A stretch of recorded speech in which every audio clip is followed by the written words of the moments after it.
War just started. People are panicking, gas prices are rising, inflation is already crushing Americans. Rent in cities like Miami and New York feels impossible. Groceries cost more every month. So why is the stock market going up? And the scary part? The answer reveals something most normal investors still don't understand. Because the market you think exists doesn't really exist anymore. Most people think markets react to war, but that's not actually true. The market reacts to uncertainty. Before a conflict starts, investors fear the unknown. Will oil prices explode? Will inflation get worse? Will the economy collapse? But once something finally happens, Wall Street suddenly has something it can calculate. The media calls this a relief rally. But honestly, that explanation is way too simple, because what's really happening underneath the market is much crazier. Before the news, tons of traders were betting the market would crash. That's called shorting. They make money if prices fall. But then one positive headline appears, and suddenly those traders are trapped. To stop losing money, they rush to buy stocks back. And that buying pushes prices even higher, which forces even more people to buy.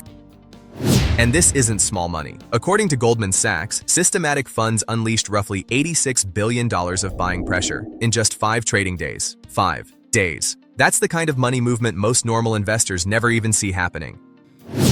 But here's where things get disturbing. A huge part of today's market isn't even controlled by humans anymore. Algorithms now move billions of dollars automatically. They don't care about fear. They don't care about war. They don't care about emotions. They only follow signals. When prices cross certain levels, massive systems automatically start buying billions of dollars in seconds. And most normal investors don't even realize this game is happening.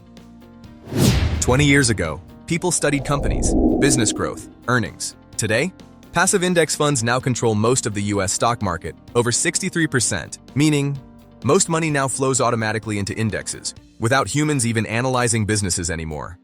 The market became a giant feedback loop. Money buys because prices rise, and prices rise because money buys. And here's the craziest part.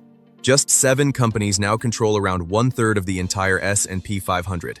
Apple, Microsoft, Nvidia, Amazon, Google, Meta, Tesla.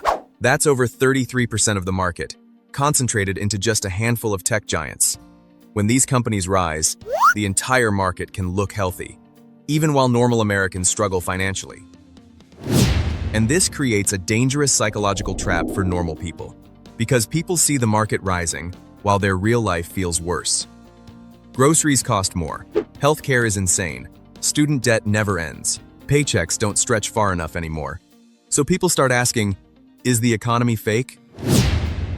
The biggest lesson here isn't that markets are evil. It's that the financial world changed, and most people are still playing by old rules. Rich investors understand something important. Markets don't move emotionally anymore. They move mechanically. And once you understand that, you stop reacting like everyone else. The biggest risk today isn't market crashes. It's believing the market still works the way it used to. Because this is no longer just a market driven by humans. It's a machine. And the people who understand the machine first usually win. If you want to survive financially in the next decade, you need to understand the new game. Subscribe to Money Hack 60 because the people who understand money psychology first usually win.